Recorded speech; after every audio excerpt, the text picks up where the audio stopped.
Hi, I'm Joe from Garmin. Today we're going to talk about the advanced running dynamics available on your compatible Garmin device when used with the chest-worn HRM Run monitor. To view the running dynamics measurements, put on the HRM Run and make sure it's paired to your watch. During your running activity, scroll down until you see either of the running dynamics screens. The color gauge applies to the top metric. The position of the pointer on the gauge indicates how your value compares to other runners. Stride length is shown in the post-run summary on some models or as a data field so you can see your stride length in real time as you run. After your run, you can review your stride length chart on Garmin Connect to see how your stride length varies with pace, cadence, elevation, or another metric. Next is vertical ratio, a metric that reflects running efficiency, or how well you propel yourself forward.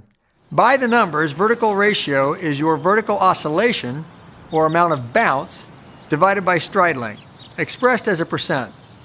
It is a cost-benefit ratio for running.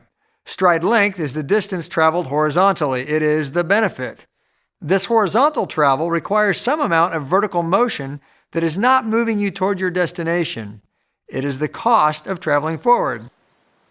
So a low number for vertical ratio indicates a small cost for a large benefit. And that's right where you want to be for efficient running. Finally, there is ground contact time balance, a measure of your symmetry when you run. Most running coaches agree that a symmetrical running form is desirable. With your device, you can monitor the balance between your left and right ground contact time as you run. This metric is computed by dividing the ground contact time of the current step, left or right, by the total ground contact time of the last two steps, left and right. The data can be shown a couple of different ways based on the size of your data fields displayed on your watch. In this example, the runner is spending more time on the ground when on the left foot. Through development and testing, Garmin found correlations between injuries and greater imbalances in ground contact time for certain runners. As with previous running dynamics metrics, Garmin has collected data from a range of runners of varying abilities and experience to determine typical ranges for these new metrics. The color gauges on screen and the charts in Garmin Connect give you an indication of how your values compare to other runners.